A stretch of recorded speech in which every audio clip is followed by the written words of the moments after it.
Jamais sans la grâce, une dévotion matinale proposée par l'Église évangélique de la grâce en collaboration avec l'Institut théologique de Cotonou.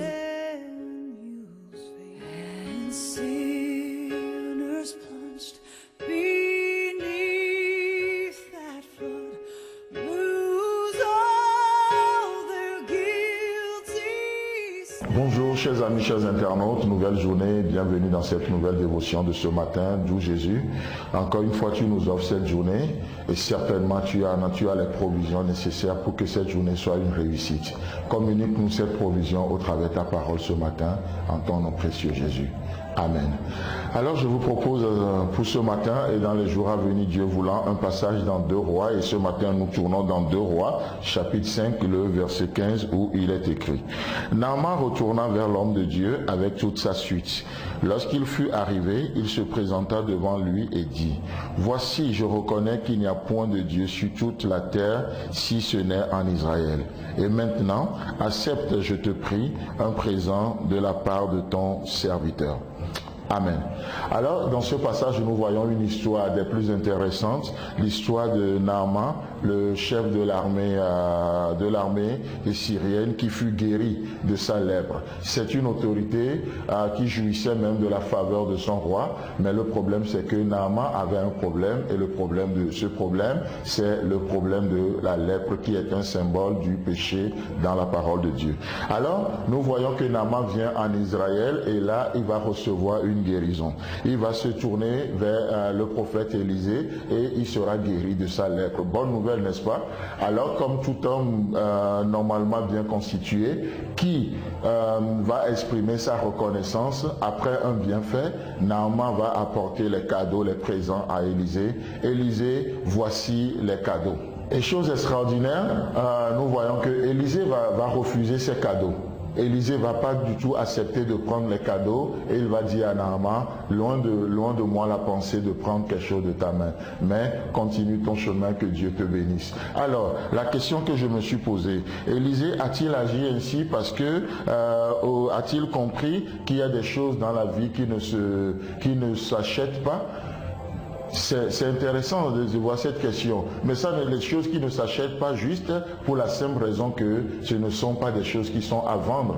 Et laissez-moi vous dire que effectivement dans cette journée, alors que nous sommes encouragés à avoir cette attitude de reconnaissance vis-à-vis de Dieu, parce que Dieu nous a fait des bienfaits, Dieu nous a fait des largesses. Vous savez, cette semaine nous célébrons Noël, mais laissez-moi vous dire que il y a l'événement, mais nous sommes appelés aussi à aller plus que l'événement, c'est-à-dire à développer l'esprit de l'événement. Noël, au-delà de toute polémique sur cette fête, nous réalisons, nous serons tous d'accord pour dire qu'un jour, Jésus-Christ est venu sur la terre. Et sa présence a divisé même le temps en deux. Il y a avant Jésus-Christ et il y a après Jésus-Christ. C'est une présence qui ne peut pas passer inaperçue. Sa présence a venu à agir, à fractionner le temps en deux. Et aujourd'hui, ça fractionne nos vies aussi. Le jour où vous donnez votre vie à Jésus-Christ, il y a votre autrefois et vous avez un maintenant. Un autrefois et un maintenant. Donc, du coup, nous sommes appelés à être reconnaissants, mais laissez-moi vous dire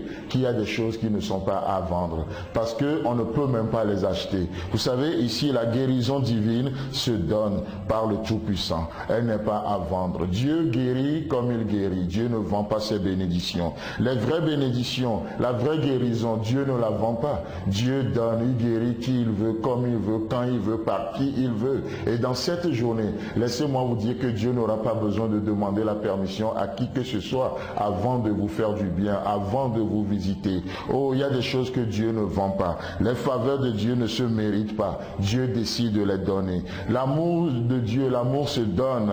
Elle n'est pas à acheter. C'est vraiment magnifique. N'est-ce pas ce que Paul nous dira dans son épître aux Romains? Les appels et les dons de Dieu sont irrévocables. Chers amis, chers internautes, ce que Dieu fait est à la mesure de qui il est. Ce que Dieu donne est à la mesure de qui il est. Dieu est un Dieu éternel. Alors il ne se répand pas de ses dons. Il donne à qui il donne, comme il donne, quand il donne et pour un but donné. Dieu est un Dieu éternel. Ce qu'il fait est éternel. n'est-ce pas? Oh, c'est vraiment merveilleux. Que Dieu vous bénisse vraiment dans cette journée. Alors que nous nous préparons pour célébrer Noël, on ne célèbre pas une date, mais nous célébrons une personne, la personne de Jésus-Christ, qui est venu dans ce monde et qui a fractionné le monde, le temps en deux. Et ce matin, oh chers amis, chers internautes, Jésus-Christ veut naître dans ton cœur. S'il naît dans ton cœur, il est capable de fractionner ta vie en deux. Tu auras un avant, tu auras un autrefois et tu peux avoir ce matin un maintenant. Que Dieu te bénisse et Dieu voulant, on se retrouve demain. C'est tout le temps que nous avons. Si vous avez aimé cette dévotion, parlez-en à vos amis. Parlez-leur du message de la grâce et de ce qu'il fait dans vos vies. Pour un sujet de prière, une question ou plus d'informations, contactez-nous. Téléphone 64 88 35 87 ou 96 42 69 05 ou par WhatsApp au 94 75 80 20.